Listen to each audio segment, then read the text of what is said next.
صلی اللہ علیہ وسلم نے قاری بنا کر بھیجا تھا مدینہ منورہ کے اندر، اور نبی کریم صلی اللہ علیہ وسلم کے وہ خاص صحابی تھے، وہ نام ذہن میں آ رہا بھی آ جائے گا، وہ خاص صحابی تھے جن کی جنگ احد کے اندر ان کی شہادت بھی ہوئی ہے، تو وہ صحابی تھے، ان کو تو وہ آئے تھے قاری بن کر، تو قالوا لو نظرنا یوما، انہوں نے کہا کہ یار فاجتمعنا فی، ہم ایک دن کیوں نہ مقرر کر لیں کہ جو دن فذکرنا ھذا الامر الذی انعم اللہ بہ علینا، اور وہ ایک دن مقرر کریں، اس دن میں جمع ہوں اور اللہ کی نعمت کا شکر کریں جو ہم پر اس نے بھیجی ہے۔ فقالوا یوم السبت، تو انہوں نے کہا، کسی نے کہا ہفتے کا دن کر لیں، ثم قالوا، انہوں نے کہا لا نجامع الیہود فی یومہم، تو انہوں نے کہا ہفتے کا دن تو وہ یہودیوں کا دن ہے جس دن ان کو نجات ملی۔ دوسرے نے کہا یوم الاحد، اتوار کا دن کر دیں، انہوں نے کہا یہ تو نصارہ کا دن ہے۔ قالوا، پھر دوسرے نے کہا یوم العروبہ، انہوں نے کہا وکانوا یسمون الجمعہ، وہ جو عروبہ کا دن ہے اس کا نام جمعہ، اور وہ یوم عروبہ کا دن، جمعے کے دن ہم اکٹھے ہو جایا کریں۔ فاجتمعوا فی بیت ابی امامہ اسد بن زرارہ، پھر وہ جمع ہونے لگے حضرت ابو امامہ اسد بن زرارہ کے گھر میں، تو اس دن وہ جمع ہوتے، ابھی رسول اللہ صلی اللہ علیہ وسلم مدینہ نہیں آئے، وہ جمع ہو کر جمعے کے دن میں اللہ کی نعمت کا شکر ادا کرتے، اور وہ نعمت کبریٰ کیا تھی؟ وہ رسول اللہ صلی اللہ علیہ وسلم کی ذات تھی۔ جب وہ جمع ہوتے تو کیا کرتے؟ فَذَبَحْتُ لَهُمْ شَافًا، اللہ اکبر، فَذَبَحْتُ لَهُمْ شَاةً فَقَفَتْهُمْ، انہوں نے ایک بکری ذبح کرتے، وہ روسٹ کرتے، پکاتے، یعنی آمد مصطفیٰ کا ذکر کرتے، بکری ذبح کرتے، پکاتے، کھاتے، اور ہوتے بہت سے لوگ مگر برکت اتنی ہوتی کہ وہ سب کو پوری ہو جاتی۔ یہ بات میں آپ کو سنانے والا تھا، یہ بات تھی اقتداء الصراط المستقیم، حافظ ابن تیمیہ نے اس کے ساتھ متصل ہے جہاں انہوں نے اس کا ذکر کیا ہے عبداللہ بن عباس کے التعریف کا۔ اب دوسرے صحابی جن کا ذکر کیا گیا ہے وہ ہیں عمر بن حریث۔ ان کی سند کے بارے میں حافظ زبیر علی زئی صاحب سے آپ کو بتا دوں کہ جو عمر بن حریث تھے، انہوں نے اس کے اوپر ایک دو اعتراض کیے ہیں، وہ اعتراض میں آپ کو بعد میں بتاتا ہوں۔ وہ کہتے ہیں عمر بن حریث کا اثر ابن ابی شیبہ نے صحیح سند کے ساتھ وہ بیان کیا ہے، آگے کہتے ہیں لیکن وہ دلیل نہیں بنتی، وہ ان کی اپنی مرضی رہ گئی۔ اب عمر بن حریث بھی یہ کام کرتے تھے، اہل مدینہ بھی کرتے تھے، اہل بصرہ بھی کرتے تھے، امام احمد بن حنبل بھی اس کو جائز کہہ رہے ہیں، کام نیا مگر ہے جائز، کیوں کہ وہ اسلام کے کسی حکم سے ٹکراتا نہیں ہے۔ عمر بن حریث، عبداللہ بن عباس کا تو میں نے بتا دیا، یہ عمر بن حریث جو ہیں ان کے بارے میں تھوڑا سا آپ کو بتا دوں۔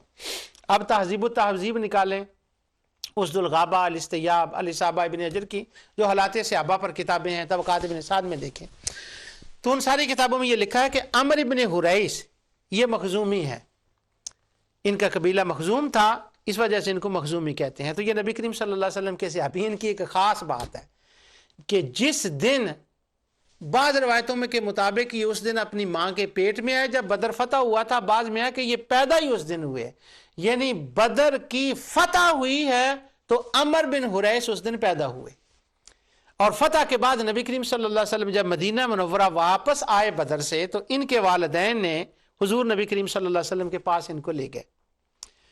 تو جب وہ لے گئے تو یہ حالات صحابہ کی تمام کتابوں میں، اسد الغابہ میں دیکھ لیں، حضور نے ان کے سر پر ہاتھ پھیرا اور ساتھ جو دعا کی وہ دعا کچھ عجیب تھی، عام دعاؤں سے ہٹ کر تھی۔ وہ دعا یہ تھی، حضور نے فرمایا، اس کا نام انہوں نے کہا جی عمر، حضور نے فرمایا میں اس کے لیے دعا کرتا ہوں کہ یہ کاروبار کرے اور خدا اس کے کاروبار میں برکت دے، اس کے کاروبار کے لیے دعا کر دی نبی کریم صلی اللہ علیہ وسلم نے۔ یہ عمر بن حریث ہیں جو یوم عرفہ کی محفل کیا کرتے تھے، اس لیے میں ان کا تذکرہ کر رہا ہوں۔ کوئی بندہ یہ کہے جی یہ تو حالات صحابہ سنانے لگ گئے، یہ حالات صحابہ ہی تو سنا رہا ہوں، یہ معمولات صحابہ ہی تو بتا رہا ہوں کہ وہ کرتے تھے نئے کام، ان نئے کاموں میں کرنے والے میں یہ عمر بن حریث بھی تھے۔ تو حضور نے برکت کی دعا کی کہ یا اللہ یہ کاروبار یہ کرے نا بڑا ہو کر برکت دینا۔ پھر یہ بڑے ہوئے تو نبی کریم صلی اللہ علیہ وسلم ان کے بھائی دوسرے سعید بن حریث، وہ دوسری روایتیں کرتے ہیں، وہ بھی ابن اسیر نے بھی اس کا ذکر کیا۔ وہ کہتے ہیں کہ ایک دن نبی کریم صلی اللہ علیہ وسلم کچھ تقسیم فرما رہے تھے مال غنیمت، تو میرا بھائی عمر بھی وہاں چلا گیا، تو نبی کریم صلی اللہ علیہ وسلم نے تھوڑا سا ایک سونے کا ٹکڑا میرے بھائی کو دیا اور پھر دعا کی کہ یا اللہ یہ جب کاروبار کرے تو اس کو برکت دینا. تو وہ ان کو برکت کی دعا دوبارہ مل گئی. اب انہوں نے جو اٹھایا، یہ دیکھیں صحابہ کا ادب اور تبرک کی بات. عمر بن حریث نے وہ سونا اٹھایا تو وہ سوچنے لگے یہ تو بڑی برکت چیز ہے، یہ مجھے مصطفیٰ نے آیت نازل فرمائی ہے، یہ میں کہاں رکھوں، کس جگہ پہ رکھوں، اونچی جگہ پہ رکھوں، نیچے رکھوں، کہاں رکھوں، کیونکہ اسی کے صدقے سے مجھے برکت ملے گی. اب حضور سے جو ان کو ملا وہ کہہ رہے ہیں اس سے برکت ملے گی. تو انہوں نے وہ رکھا. اس کے بعد وہ چلے گئے کوفہ کے اندر رہنے لگے. اور ابن اسیر نے بھی، صحابہ میں بھی، علی صاحب کسی کتاب کو دیکھ لیں، وہ کہتے ہیں حضور نے ان کے لیے دعا کی تھی. کوفے کے اندر ان کا مینشن ہاؤس تھا، بڑا گھر تھا، اور انہوں نے کاروبار کیا اور کوفے کے رئیس اعظم بن گئے اور خدا کے رستے میں مال دینے والے، غریبوں کی مدد کرنے والے، خدا کے رستے میں دینے والے، بڑا لوگوں کے ساتھ ان کا تعلق تھا، سخی تھے. لوگ ان کے پاس آتے، وہ جتنا ان کا حلقہ احباب تھا، جب یہ یوم عرفہ کا دن آتا یہ سب کو جمع کرتے، تقریر کرتے، ذکر کرتے اور دعا کرتے. یہ وہ نیا کام تھا عمر بن حریث نے کیا، جس کی سند حافظ زبیر علی زئی صاحب کہہ رہے ہیں کہ مصنف ابن ابی شیبہ میں یہ سند اس کی صحیح ہے کہ یہ کام کرتے تھے. اور امام احمد بن حنبل رضی اللہ تعالیٰ عنہ نے اس کے اوپر اس کی جو ہے نا وہ اجازت دی اس کی. اور حافظ ابن کثیر سے میں اس کا آپ کو تفصیل سے پڑھ آیا ہوں کہ حافظ ابن کثیر نے اس کے اوپر کیا ذکر کیا. اب انہوں نے بھی یوم عرفہ کا کیا. اس کے بعد بکر بن عبداللہ مزنی گریٹ تابعین ہے. امام احمد بن حنبل نے کتاب الزہد کے اندر ان کے حالات زندگی میں لکھا. امام بہقی کہتے ہیں حسن بصری بھی کرتے تھے، ثابت البنانی بھی کرتے تھے، محمد بن واسع بھی یہ کرتے تھے. اور سیر اعلام النبلاء کے اندر احمد بن محمد بن ہانی الاسرم کے ترجمے میں اس کا امام احمد بن حنبل کے بارے میں اس کے ترجمے میں سیر اعلام النبلاء میں حافظ ابن علامہ ذہبی لکھتے ہیں کہ قال اسرم نے امام احمد بن حنبل سے بارے میں کہتے ہیں سألت ابا عبداللہ عن التعریف فی الامصار یجتمعون فی المساجد یوم عرفہ فقال ارجو اللہ یکون به بأس فعلہ غیر واحد الحسن و بکر بن عبداللہ وثابت و محمد بن واسع وکانوا یشهدون المسجد یوم عرفہ. یہ بات سیر و اعلام النبلاء میں بھی ہے. اس کے علاوہ اگر آپ جائیں نا سورہ بقرہ کے اندر آیت آتی ہے دوسرے پارے کے اندر عرفات کے بارے میں الحج اشہر معلومات فمن فرض، اس کے اندر میں فذکروا اللہ عند ذکرکم آباکم من عرفات، وہ جہاں وہ من عرفات کا لفظ آتا ہے نا دوسرے پارے میں نصف سے ذرا پہلے، اس کی تفسیر میں امام قرطبی نے بھی اس کا ذکر کیا ہے کہ ان سے پوچھا گیا کہ لوگ مساجد میں جمع ہوتے ہیں تو آپ کا اس کے بارے میں کیا خیال ہے. تو امام احمد بن حنبل نے کہا میرے خیال میں تو کوئی اس میں حرج نہیں ہے، میں نہیں سمجھتا یہ کوئی غلط بات ہے. آگے وہ کہتے ہیں کہ یہ لوگ اور کام بھی تو کرتے تھے، اور لوگ بھی تو یہ کام کرتے تھے. تو پوچھنے والے نے کہا کون کرتا تھا؟ تو اس نے کہا حسن بصری کرتے تھے، بکر بن عبداللہ المزنی کرتے تھے، ثابت البنانی انس بن مالک کے شاگرد کرتے تھے، اور محمد بن واسع یہ کام کرتے تھے. اسی طرح عبداللہ بن عباس اور عمر بن حویس یہ کرتے تھے. یعنی امام احمد بن حنبل کا میں نے آپ کو اقتداء الصراط المستقیم سے بتایا کہ انہوں نے کہا یہ جائز ہے، ابن ابی شیبہ سے بتایا، اس کا ذہبی کی کتاب سیر سے بتایا کہ وہ سارے یہ کہہ رہے ہیں کہ یہ کام جائز ہے. علامہ قرطبی نے البحر المحیط میں اور ابن قدامہ نے کتاب الصلاۃ باب صلاۃ العیدین میں اس کو بتایا. امام نووی نے المجموع شرح المہذب میں بیان کیا. یارو کام صحابہ نے نیا کیا، اللہ نے حکم نہیں دیا، رسول اللہ صلی اللہ علیہ وسلم نے حکم نہیں دیا، انہوں نے حکم نہیں دیا، حضور نے نہیں کیا، مگر یہ سب لوگ کام کر رہے ہیں. عمر بن حویرث بھی کر رہے ہیں، عبداللہ بن عباس بھی کر رہے ہیں. تو اس کا مطلب یہ نکلا کہ کام نیا کرنے کی نوعیت کو دیکھا جائے گا اور کرنے والے کو دیکھا جائے گا، اس کی نیت کو دیکھا جائے گا، اور علماء کا اس پہ رد عمل کیا ہے اس کو دیکھا جائے گا. ہاں یہ ممکن ہے. میں کئی دفعہ یہ بات پیچھے بھی بتا رہا ہوں کہ صحابہ تھے آپس میں، ایک صحابی کوئی چیز کو دیکھتے وہ کسی اور نظر سے، وہ کہہ سکتے تھے کہ یہ درست نہیں ہے، دوسرے اور نظر سے دیکھتے، وہ دیکھتے اشاعت اسلام ہے، وہ کہہ سکتے یہ اجتہادی مسئلہ، اختلاف ہونا اور بات ہے، لیکن کیا اس کام کرنے سے بندہ کل بدعت ضلالہ کل ضلالۃ فی النار، وہ جہنمی ہو جائے گا، اسلام سے نکل جائے گا، عقیدہ توحید کا وہ منکر ہو جائے گا، ختم نبوت کا وہ منکر ہو جائے گا، اس کے اوپر یہ کہنا کہ اسلام تو مکمل تھا، عرفہ کے دن مکمل ہو گیا، بعد میں کوئی نیا کام کرنا، الیوم اکملت لکم دینکم واتممت علیکم نعمتی ورضیت لکم الاسلام دینا، کہ اللہ تعالیٰ نے دین مکمل کر دیا، اب کوئی اتنا بھی نیا کام بھی کرے تو وہ بدعت ہوگا، اور بدعت کرنے والا جہنمی ہوگا، اور وہ دین سے نکل جائے گا، عقیدہ توحید کے خلاف ہوگا۔ ہم جب اپنے دوستوں شبہ ڈالنے والوں کی کتابوں کو پڑھتے ہیں بدعت کے مسئلے پر، موجم البدع ہو، یہ عبد المنعم کی ہو، یہ حافظ مولانا صفدر صاحب کی رائے سنت ہو، یا الاعتصام ہو، یا ابن وضاح کی ہو، جتنی کتابیں بدعت کے موضوع پر، ابن باز کی ہو، حافظ ابن تیمیہ کی، یہ اقتضاء الصراط المستقیم تو ہے ہی بدعت کے مسئلے کے اوپر، لیکن وہ ساری بدعات کا ذکر کرتے ہیں، مگر حافظ صاحب کو اڑنا پڑتا ہے عبداللہ بن عباس کے اوپر، اڑنا پڑتا ہے عمر بن حریث کے اوپر، نہیں کہا انہوں نے کہ یہ جہنمی ہے نعوذ باللہ، نہیں کہا کہ یہ تو کلو بدعت کی حدیثیں نہیں لائے، اگر وہ تھی جرت تو یہاں لاتے عبداللہ بن عباس کے بارے میں، ہاں بدع کا لفظ نیا معنی میں انہوں نے ضرور کہا، مگر ہے جائز۔ اب یہ باتیں تو ہو گئیں عمر بن حریث کی بھی اور ساری ہو گئی، اب میں آپ کو اس کے اوپر ایک لطیفہ سنانے والا ہوں۔ یہ آپ نے سن لیا، امام احمد بن حنبل کا فتویٰ بھی سن لیا، صحابہ نے یہ کام کیا، کام بھی نیا ہے۔ اب جو ہمارے دوست ہیں نا انہوں نے اس کے اوپر شبہ ڈالنے والے دوست، ان کی بھی ذرا دیکھ لیں وہ کیا بولی بولتے، ان کی بھی ذرا سن لیجئے۔ عبادات میں بدعات، عمر بن عبد المنعم بن سلیم، حافظ زبیر علی زئی، بڑا جی ان کو جر و تعدیل پر عبور ہے، بڑا وہ ان کا رسالہ بھی نکلتا ہے، تو وہ اس کے بارے میں بڑی بات ہوتی ہے۔ اب وہ اس کے بارے میں ان کا ذرا نقطہ نظر سن لیجئے کہ وہ کیا لکھتے ہیں، اور اس کے بعد آپ کو اگر کوئی جمعرات کے ختم کے لیے کہے کہ تم بدعتی ہو، جہنمی ہو، عقیدہ توحید کے خلاف ہو، تو بس وَإِذَا خَاطَبَهُمُ الْجَاهِلُونَ قَالُوا سَلَامًا، درگزر کرو، آرام سے سمجھاؤ، یہ لوگ ٹلنے والے نہیں، دیکھو کتنی کتنی بڑی شخصیات کو انہوں نے بدعتی اور سیئہ بدعتی والی بات کر دیا۔ بدعہ نیا کام کی طرح بات نہیں، سیئہ میں کہتے ہیں التعریف، کہتے ہیں تعریف ابو شامہ المقدسی نے بیان کی ہے۔ ابو شامہ نے کہا ہے کہ تعریف کیا ہوتی ہے، کہتے ہیں عرفات کی شام، عرفات کے علاوہ دوسرے مقامات پر لوگوں کے اجتماع کو تعریف کہتے ہیں۔ یہ لوگوں کے حاجیوں کی طرح ریس کر کے دعا و ثنا کرتے ہیں، تو یہ کام اس طریقے پر بدعت ہے۔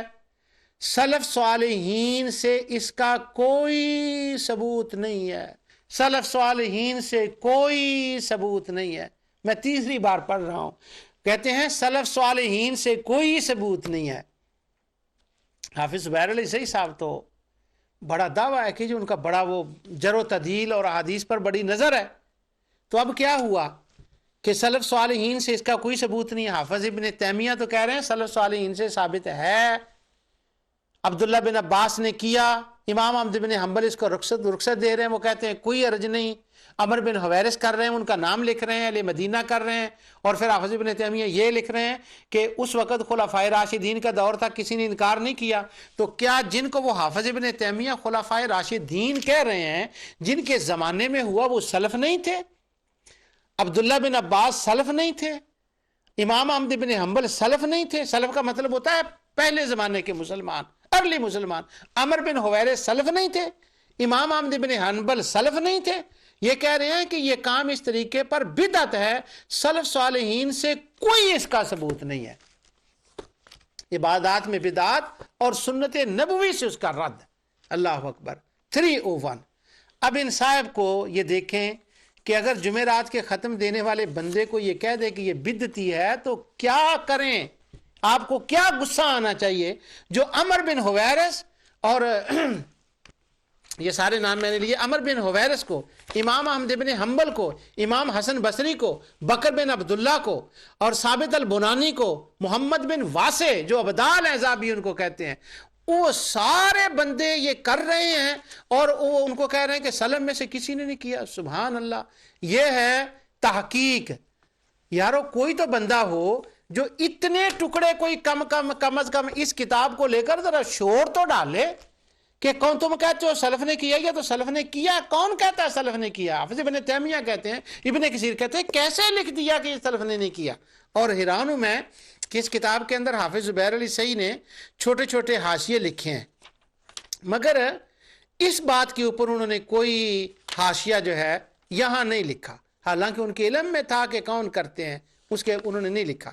آگے وہ کہتے ہیں کہ یہ بدعت ہے. کوئی صرف حاجیوں کو وہاں ہی آگے کہتے ہیں اس دن صرف حاجی کے لیے ہی دعا کی فضیلت ہے, غیر حاجی کے لیے اس طریقے پر دعا کی کوئی فضیلت نہیں جس طرح کہ غیر حاجی کے لیے اس دن روزے کی فضیلت ہے, مگر حاجی کے لیے اس دن روزے کی کوئی فضیلت نہیں.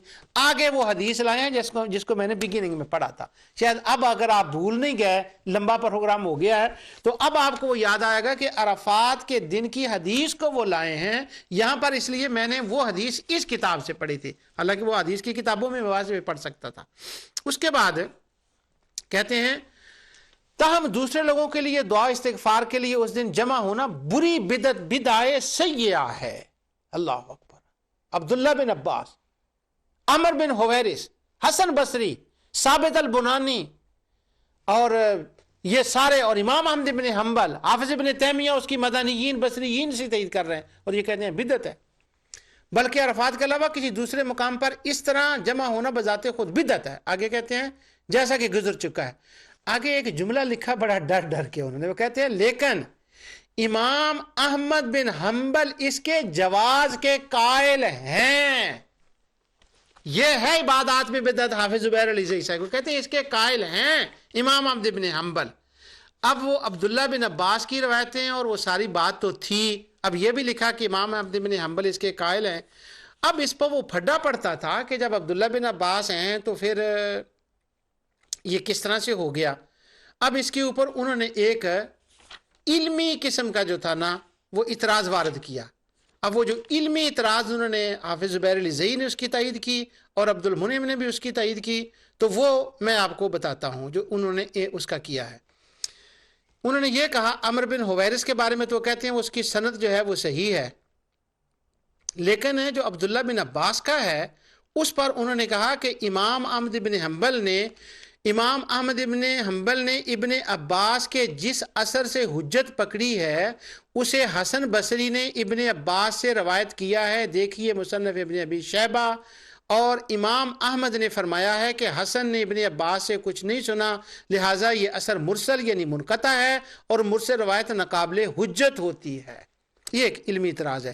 اور نیچے زبیر علی زئی صاحب نے بھی اس کا ٹھوک کے کر دیا کہ یہ بات ان کی بڑی علمی ہے. سبحان اللہ. اب میں پہلے عبارت کو پڑھنے کے بعد میں دوبارہ بات سمجھا دوں. وہ کہتے ہیں کہ امام احمد بن حنبل کے نزدیک جائز ہے. امام احمد بن حنبل کے پاس جو دلیل تھی وہ یہ تھی کہ عبداللہ بن عباس کرتے تھے یہ محفل, اس لیے جائز ہے. اب یہ صاحب اس کے اوپر لاتے ہیں اعتراض. وہ کہتے ہیں کہ نہیں, یہ جو روایت ہے کہ عبداللہ بن عباس کرتے تھے اس کو روایت کیا ہے حسن بصری نے, اور حسن بصری جو ہیں ان کی تو ملاقات نہیں ہوئی حضرت عبداللہ بن عباس سے, لہٰذا یہ روایت من گڑت ہو گئی. چلو ایک منٹ کے لیے میں اسی پر مارتا ہوں. اگر حسن بصری کی ملاقات نہیں ہوئی اور عبداللہ بن عباس نہیں کرتے تھے تو حافظ ابن تیمیہ کہہ رہے ہیں کہ یہ مدنی بھی کرتے تھے, یہ بصری بھی کرتے تھے. یہ صرف حسن بصری کی روایت تو نہیں, یہ تو پوری پبلک کر رہی ہے. اگر یہ روایت صحیح نہیں تھی اور عبداللہ بن عباس نے نہیں کیا تھا تو یہ پورا جہان کیسے کرنے لگا؟ ابن کثیر نے اس کو کیسے نقل کیا؟ مدینے کے لوگ کیسے کرنے لگے؟ امام احمد بن حنبل کے زمانے میں وہ کیوں ہونے لگا؟ اس کا مطلب ہوا کہ صرف حسن بصری کی روایت کی بات نہیں ہے, بلکہ یہ عبداللہ بن عباس کے کرنے سے پورے علاقے میں مشہور ہو گیا تھا اور تمام لوگ اس کو کرتے تھے اور خلفائے راشدین کے زمانے میں ہوتا تھا. لہٰذا یہ سوال بنیادی طور پر غلط ہے. خیر جب میں نے ان کا اعتراض کو دیکھا تو میں نے انٹرنیٹ کے اوپر ریسرچ ماری, جیسے آپ جانتے ہیں, اور میرے دوستوں سے بھی باتیں ہوئی. وہ کہتے ہیں امام حسن بصری کی ملاقات نہیں, اگر نام بھی ہو تو کوئی بات نہیں, وہ تو روایت کی بات ہے، یہ تو پبلک کا کام ہے، پوری پبلک کر رہی ہے۔ اگر صرف روایت کی بات ہوتی تو یہ اعتراض بنتا تھا، مگر عبداللہ بن عباس نے جب یہ کیا تو بہت سے لوگوں نے کیا تو وہ تو کرنے لگے، یہ تو تعامل بالناس بن گیا، لوگوں کا عمل بن گیا۔ حسن بصری کی تو بات ہی ختم ہو گئی۔ لیکن اگر کوئی بندہ اڑ جائے اس کے اوپر کہ نہیں جی حسن بصری کی تو ملاقات نہیں، اب میں آپ کو دوسرا حوالہ بتاتا ہوں۔ امام ابو عروبہ الحرانی 318 میں ان کا انتقال ہوا، انہوں نے اپنی کتاب الاوائل کے اندر اس کا ذکر کیا اور دوسری سند سے، وہ کہتے ہیں حدثنا بندار حدثنا ازہر عن ابن عون عن محمد بن سیرین قال اول من عرفها ہنا ابن عباس۔ وہ کہتے ہیں کہ سب سے پہلے جو تعریف کا کام بصرے میں شروع کیا یہ ابن عباس نے کیا۔ اب میں حسن بصری کی سند نہیں پڑھ رہا، اب میں عبداللہ بن عباس والی حسن بصری کی نہیں جس پر انہوں نے اعتراض کیا ہے، اب میں دوسری سند یہ پڑھ رہا ہوں کہ اس کے راوی محمد بن سیرین ہیں، اور اس میں تو کسی کو اختلاف نہیں کہ محمد بن سیرین جو ہیں ان کی حضرت عبداللہ بن عباس سے ملاقات ہے۔ لہٰذا جو بڑی محنت کر کے لاکھوں ریالوں کی تنخواہ لینے کے بعد جو ایک بڑی علمی نکتہ چھوڑا تھا نا، میں اللہ کا کروڑ شکر ادا کرتا ہوں، اللہ تعالیٰ کی رحمت سے وہ علمی نکتہ ریزہ ریزہ ہو گیا۔ وہ حافظ ابن تیمیہ کی عبارت سے، حافظ ابن کثیر کی، امام ابن ابو عروبہ کی، اور ان سب کے حوالے سے وہ بات کلیئر ہو گئی کہ حضرت عبداللہ بن عباس رضی اللہ تعالیٰ نے یہ کام کیا۔ اب میں آخر میں، مجھے اشارہ ہو گیا، ٹائم بہت ہو گیا ہے، اس پر میں نے کہا تھا کہ دوسرے صحابی جو ہیں ان کا شاید وہ مجھے کو بیان کرنے کا نہ موقع ملے، چونکہ ان کے اوپر کافی بحث تھی، اس لیے میں نے اس کا اوپر ذکر کیا ہے۔ حضرت عبداللہ بن عباس نبی کریم صلی اللہ علیہ وسلم کے چچے کے بیٹے، شیب ابی طالب میں ان کی پیدائش ہوئی، امام المفسرین ہیں، آقا دو جہاں صلی اللہ علیہ وسلم نے ان کے لیے دعائیں کی کہ اللہ ان کو قرآن کا مفسر بنائے، قرآن کا علم دے، وہ اس لیے کہ وہ حضور کا انہوں نے ادب کیا تھا، وہ کسی دوسرے موقع پر میں وہ بات بیان کروں گا۔ ایک ان کی عبداللہ بن عباس کی سب سے بڑی بات، اس پر میں ختم کر رہا ہوں اپنی بات کو، وہ یہ ہے کہ عبداللہ بن عباس محفلیں کرنے والے اور یوم عرفہ کی محفل کے موجد، نیا کام کرنے والے یہ تھے۔ اور دوسری ان کی سب سے بڑی بات یہ ہے کہ حافظ ابن کثیر نے یہ بات البدایہ کے اندر لکھی، ذہبی نے سیر میں لکھی، ابن الجوزی نے المنتظم میں لکھی، طبری نے طبری کے اندر لکھی، ابن خلدون نے کامل میں ابن اسیر نے لکھی، ابن حجر نے فتح الباری کے اندر لکھی۔ وہ کہتے ہیں خارجیوں کے خلاف سب سے پہلے مناظر اہل سنت عبداللہ بن عباس تھے، انہوں نے جا کر مناظرہ خارجیوں کے ساتھ کیا تھا، کہنے لگے میں جاتا ہوں، میں جا کر ان سے بات کرتا ہوں۔ انہوں نے حضرت علی رضی اللہ عنہ نے فرمایا کہ مجھے یہ خیال آتا ہے کہ وہ تمہیں کچھ سزا کچھ تکلیف نہ دیں، انہوں نے کہا نہیں میں جاتا ہوں۔ تو یہ مناظر اسلام تھے اہل سنت کی طرف سے خارجیوں کے خلاف، اہل سنت کے صحابہ کے جو مناظر اسلام تھے، علی المرتضیٰ کی طرف سے جو مناظر اسلام تھے، جو مناظر اہل سنت تھے، امام المناظرین تھے، امام المفسرین تھے، انہوں نے یہ محفل کی ہے، انہوں نے محفل کر کے یہ ثابت کیا ہے کہ لوگوں گر کبھی خارجیوں سے واسطہ پڑ جائے اور خارجی کہیں کہ یہ کام بدعہ ہے تو میری طرف دھیان کر لینا، مجھ پہ بھی انہوں نے کفر کے فتوے لگائے ہیں، مجھ پہ بھی شرک کے فتوے لگائے ہیں، لیکن نئے کام جو اسلام کے خلاف نہیں تھے میں نے ان کی ابتدا کی ہے، وہ کام کیا ہے، لوگوں کو اکٹھا بھی کیا ہے، محفلیں بھی منائی ہیں۔ اگر یہ لوگ مجھ پر فتوے شرک اور بدعت کے لگانے سے باز نہیں آئے تو اگر تم پر بھی لگائیں تو فکر نہ کرنا، تم میرے پیچھے پیچھے آ جانا۔ ہم تو عبداللہ بن عباس رضی اللہ تعالیٰ کے پیچھے ہیں، انہوں نے خارجیوں کے لیے وہ مناظر تھے، انہوں نے یہ کام کیا،